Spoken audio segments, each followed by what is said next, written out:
मात्र 8,000 मतदाता, वो हिंदू है मुस्लिम है, इससे हमें कोई मतलब नहीं है। 8,000 मतदाता बढ़ते हैं और 2019 से 24 के बीच में जब जेएमएम की सरकार आती है, कांग्रेस की सरकार आती है, तो 8,000 से सीधे वो 22,000 मतदाता बढ़ते हैं। इतनी बदलती हुई डेमोग्राफी ये किसका प्रतीक है?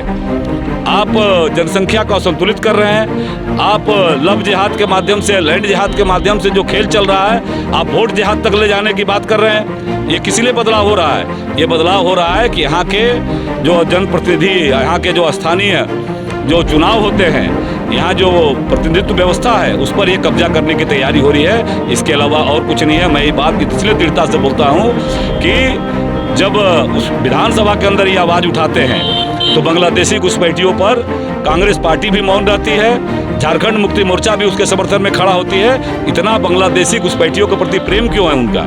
क्यों आखिर ये प्रेम में बने हुए हैं?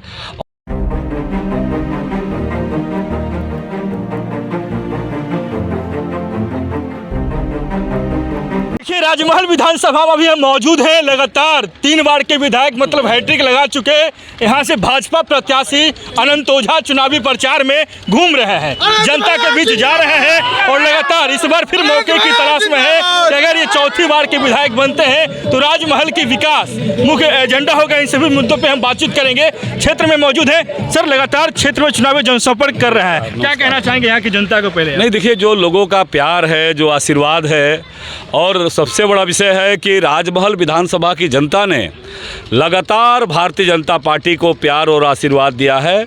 और जिस विश्वास के साथ हमारे आदरणीय प्रधानमंत्री नरेंद्र भाई मोदी जी, आदरणीय राष्ट्रीय अध्यक्ष जेपी नड्डा जी, आदरणीय हमारे केंद्रीय गृह मंत्री अमित शाह जी, प्रदेश अध्यक्ष आदरणीय बाबूलाल मरांडी जी सहित राष्ट्रीय और प्रदेश नेताओं ने मुझे देवतुल्य क्षेत्रवासियों को सेवा करने का फिर एक बार अवसर दिया। मैं हृदय से उनका अभिनंदन करता हूं। और साथ ही राजमहल की जनता का जो प्यार है, यह प्यार, मैं हमेशा कहता हूं कि यह प्यार विकास के माध्यम से उनके चरणों में, सूद समेत उनके चरणों में विकास के माध्यम से समर्पित करने का काम मैं करूंगा। और जो वादे नारे दे करके अक्सर ये होता है कि नेता वादा करते हैं, आज चुनाव आता है और भूल जाते हैं। मैंने जो संकल्प 2014 में लिया है, आज वो विश्वास के साथ कह सकते हैं कि हर वो बात, हर वो आशीर्वाद जो क्षेत्र भ्रमण के क्रम में जनता ने मुझे जो दिया था, वह उनके चरणों में विकास के माध्यम से हमने समर्पित करने का काम किया है। सामने जो प्रतिद्वंदी हैं, लगातार जो विपक्ष की जो पार्टियां उन्हीं को मौका दे रही है, लगातार क्षेत्र वो घूम रहे हैं। लगातार लास्ट में जब बात होती है इलेक्शन की मूवमेंट की, तो हर समय का एक ही मूवमेंट रहता है, हिंदू मुस्लिम। क्या कहेंगे इसे? नहीं, क्यों भारत माता की जय कहने से परहेज क्यों उनको है? बांग्लादेशी घुसपैठिए अवैध रूप से हमारे यहाँ की समीकरण को प्रभावित कर रहे हैं, हमारे जल जंगल ज़मीन को लूट रहे हैं, हमारी जो सरकारी संसाधन है उस पर कब्जा कर रहे हैं, हमारे यहाँ की क्षेत्र की डेमोग्राफी को बदल रहे हैं। तो क्यों नहीं हिम्मत करते हैं बांग्लादेशी घुसपैठियों के खिलाफ करने की? भारतीय जनता पार्टी और भारतीय जनता पार्टी के कार्यकर्ता के नाते जब हम समाज जीवन में थे, जब हम छात्र राजनीति में, तब भी घुसपैठियों को निकालने की बात करते थे, जब युवा राजनीति में आए तब भी करते थे, और जब भारतीय जनता पार्टी के कार्यकर्ता के रूप में यहाँ इस क्षेत्र की जनता का मुझे सेवा करने का मिला, उस समय भी बांग्लादेशी घुसपैठियों को कि उसके कारण जो इस क्षेत्र इलाके में जो कुप्रभाव हो रहा है, अवैध रूप से घुसे हुए लोग हमारे संसाधनों पर काबिज कर रहे हैं, हमारे जल जंगल ज़मीन को बदल रहे हैं, हमारी जनसंख्या को असंतुलित कर रहे हैं, हमारे आंतरिक सुरक्षा के लिए खतरा बने हुए हैं। आप यहाँ उदाहरण देख सकते हैं कि अब ये बदलती हुई डेमोग्राफी का उदाहरण है कि जिस जगह पर खड़े हैं आप, यहाँ से 3 किलोमीटर आगे उधवा प्रखंड आता है, और उधवा प्रखंड के अंदर आज वहाँ पिछले जब 14 से 19 के बीच में वहाँ 8,000 मतदाता बढ़ते हैं। मात्र 8,000 मतदाता, वो हिंदू है मुस्लिम है, इससे हमें कोई मतलब नहीं है। 8,000 मतदाता बढ़ते हैं और 2019 से 24 के बीच में जब जेएमएम की सरकार आती है, कांग्रेस की सरकार आती है, तो 8,000 से सीधे वो 22,000 मतदाता बढ़ते हैं। इतनी बदलती हुई डेमोग्राफी ये किसका प्रतीक है? आप जनसंख्या को असंतुलित कर रहे हैं, आप लव जिहाद के माध्यम से, लैंड जिहाद के माध्यम से जो खेल चल रहा है, आप वोट जिहाद तक ले जाने की बात कर रहे हैं। ये किस लिए बदलाव हो रहा है? ये बदलाव हो रहा है कि यहाँ के जो जनप्रतिनिधि, यहाँ के जो स्थानीय जो चुनाव होते हैं, यहाँ जो प्रतिनिधित्व व्यवस्था है, उस पर ये कब्जा करने की तैयारी हो रही है। इसके अलावा और कुछ नहीं है। मैं ये बात इसलिए दृढ़ता से बोलता हूँ कि जब उस विधानसभा के अंदर ये आवाज़ उठाते हैं तो बांग्लादेशी घुसपैठियों पर कांग्रेस पार्टी भी मौन रहती है, झारखंड मुक्ति मोर्चा भी उसके समर्थन में खड़ा होती है। इतना बांग्लादेशी घुसपैठियों के प्रति प्रेम क्यों है उनका? क्यों आखिर ये प्रेम में बने हुए हैं? और जब चुनाव का समय आता है तो आप हिंदू मुस्लिम के आधार पर करते हैं। लोकतंत्र है, लोकतंत्र सबके लिए है। विपक्ष आरोप लगा रही है कि सिर्फ बांग्लादेशी घुसपैठिया एक महज जो है बहाना है भारतीय जनता पार्टी। नहीं, क्या किया है उन्होंने? झूठा भ्रम बनाने के अलावा आपने कहा 5 लाख लोगों को रोजगार देंगे।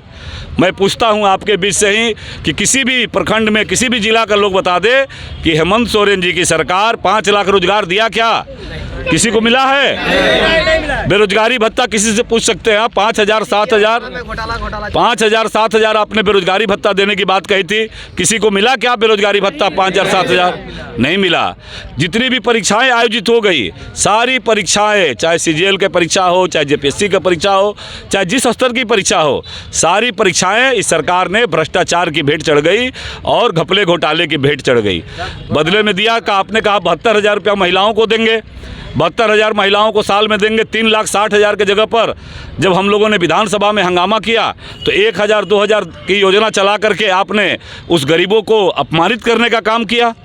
इसलिए इनके पास कहने के लिए कुछ नहीं है।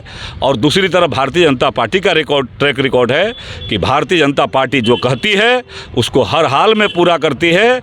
ये मोदी की गारंटी है। अगर मोदी जी ने कहा है तो उसकी पूरी गारंटी है कि ये गारंटी पूरी होने की पूरी गारंटी। परगना का सबसे मजबूत सीट राजमहल माना जाता है। आप भी जानते हैं जिस जगह से आप विधायक हैं, लगातार यहाँ से विधायक रहे, करीब 3 बार हैट्रिक लगा चुके हैं।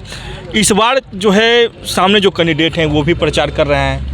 निर्दलीय कैंडिडेट बहुत सारे चुनाव में खड़े हुए हैं, चर्चाएं चल रही है क्षेत्र में। क्या आपको वास्तविकता क्या दिख रही है? प्रतिद्वंदी की जब हम बात करते हैं, मुख्य विजन जो होगा आपका इस बार का क्या होगा? नहीं, मुख्य विजन मैं तो मानता हूँ कि 2014 से पहले का राजमहल विधानसभा, आप 1 नंबर बूथ है हमारा हाजीपुर दियारा और 383 नंबर बूथ है सिरधर दियारा। जनता की अपेक्षाएं स्वागत योग्य है, हमेशा अपेक्षाएं पूरी करती है। लेकिन 1 नंबर से लेकर 383 नंबर तक जाइएगा तो आज जुबान पर लोगों का विकास काम दिखता है और बदले में राजमहल विधायक के द्वारा आप जिस जगह पर खड़े हैं, ये जगह मैं जब 2014 से जब आए थे हम यहाँ तो मात्र 8 फीट 9 फीट चौड़ा गड्ढे में सड़क है कि सड़क में गड्ढा है, यह NH कहलाता था। मैंने लोगों से कहा था कि अगर आपका प्यार और आशीर्वाद मिलेगा तो 4 लेन की चमचमाती सड़कें केवल मुंबई दिल्ली वालों के लिए नहीं रहेगी, आपके चरणों में समर्पित करने काम किया। और आज मोदी जी, आदरणीय प्रधानमंत्री नरेंद्र मोदी जी के किए हुए आशीर्वाद के कारण आज 4 लेन की चमचमाती सड़कें इस राजमहल के जामनगर में भी आपको दिखाई दे रही है। बच्चों को पढ़ने के लिए डिग्री कॉलेज नहीं था। हमने कहा था कि 75 साल बीत गए, बच्चों को डिग्री कॉलेज नसीब नहीं है। आज राजमहल में बच्चों को पढ़ने के लिए मॉडल डिग्री कॉलेज स्थापित है। राजमहल के अंदर आज 10 करोड़ से अधिक की लागत से बहुउद्देशीय परीक्षा भवन बन करके तैयार हो गया है। उसी प्रकार से यहाँ मुरली हॉल्ट, यहाँ के गांव-गांव के लोगों को जुबान था, रेलवे के कतिपय कारणों के कारण वो मुरली हॉल्ट बंद हो गया था। हमने कहा था कि अगर मुरली हॉल्ट चालू नहीं होगा तो मैं अनंत ओझा वोट मांगने आपके यहाँ नहीं आऊँगा। आज मैं आपके बीच में खड़ा हूँ। चुनाव की यात्रा में हमने जो कहा उसको पूरा किया। आदरणीय प्रधानमंत्री नरेंद्र मोदी जी के शासनकाल में हमने उस वादे को निभाने काम किया। मुरली हॉल्ट में ट्रेन आज वहाँ रुकती है। उसी प्रकार से यहाँ आप साहेबगंज मनिहारी गंगा पुल, नेता आते थे, प्रधानमंत्री तक, नरसिम्हा राव जी तक आए थे और कहते थे कि हम गंगा पुल बना देंगे। मैंने कहा कि अगर मेरे कार्यकाल में नहीं गंगा पुल बनेगा तो मैं आपके चौखट पर वोट मांगने नहीं आऊँगा। उसी प्रकार से अनेक योजनाएँ जिससे लोगों का सामान्य नागरिक, बिजली के बारे में इस इलाके की दुर्दशा थी। 2014 से पहले एक लोगों की ज़ुबान से पूछेंगे कि एक तो बिजली आती नहीं थी और आती थी तो कब चली जाती थी, एक पत्ता भी हिलता था तो बिजली का ब्रेकडाउन हो जाता था। इस इलाके का 2 घंटे 3 घंटे बिजली यहाँ के लोगों को नसीब होता है, 2-3 घंटे बिजली नसीब होता था। मैंने कहा था कि कि अगर साहेबगंज में 10-12 घंटा बिजली रह सकता है तो राजमहल उधवा में भी 18 घंटा 20 घंटा बिजली देने का काम करेंगे। और आज जब डबल इंजन की सरकार थी तो डबल इंजन की सरकार में कई हमने ग्रिड बनाया, कई सब स्टेशन बनाया, अनेकों बिजली के खंभे जो ट्रांसमिशन लाइन है उसको जर्जर अवस्था को दुरुस्त किया और उसका परिणाम आज हुआ कि आज लोगों के चौखट तक 18 घंटा 16 घंटा 20 घंटा बिजली, रांची से भी बेहतर बिजली मैं अपने इलाके के लोगों को दे सकता हूं। एक ट्रांसफार्मर के लिए यहाँ गब्बर टैक्स लगता था। आप पूछ सकते हैं कि लोगों की जुबान से, पुराने लोगों से, कि 50 kV 100 kV के लिए 50,000 और 200 kV का 1 लाख रुपया तक वसूली होता था। और क्या होता था उसमें कि उससे भी बड़ी बात है कि 3 महीने 4 महीने दुमका से, देवघर से ट्रांसफार्मर आता था। आज जब 2024 में आशीर्वाद मांगने निकले हैं तो इन भावनाओं के साथ कहते हैं कि अब कोई गब्बर टैक्स नहीं लगता है। अगर ट्रांसफार्मर जलता है तो 24 घंटा 48 घंटा 72 घंटा के अनुरूप यहाँ ट्रांसफार्मर उपलब्ध होता है। इसलिए होता है कि TRW का हमने स्थापित कर दिया। तो ये बदलाव आया है, ये सामान्य नागरिक जीवन का बदलाव है। और इस बार मैंने लोगों को कहा है, अगर राज्य सरकार हमको उस समय सपोर्ट कर दिया होता तो वह उसका भी गंगा पुल का पाया बन गया होता। यहाँ राजमहल से मानिकचक एक लोगों की मांग बहुत पुरानी है। ये राजमहल मानिकचक गंगा पुल के बारे में मैंने कहा है। जिस दिन नामांकन की मेरी सभा थी, जनता के सामने, उत्तर वाहिनी माँ गंगा के सामने मैंने कहा है कि राजमहल मानिकचक गंगा का पुल अगर 2029 के बीच में उसका काम चालू नहीं हुआ, अगर यहाँ की जनता का प्यार और आशीर्वाद मुझे मिला और 2029 तक ये गंगा पुल का काम चालू नहीं हुआ तो मैं अनंत ओझा खुद के लिए वोट मांगने आपके चौखट पर नहीं आऊँगा। चलिए, लगातार चुनावी जो है सरगर्मी बढ़ी हुई है, तापमान बढ़ा हुआ है। अनंत ओझा अपने तमाम समर्थकों के साथ जो है क्षेत्र घूम रहे हैं, जनता से वोट मांगने का काम कर रहे हैं। बहरहाल इसी स्थिति को दिखाने के लिए हम रांची से पहुंचे हैं अभी राजमहल विधानसभा क्षेत्र में। बने रहे हमारे साथ। केशव सिंह की रिपोर्ट। बहुत बहुत धन्यवाद।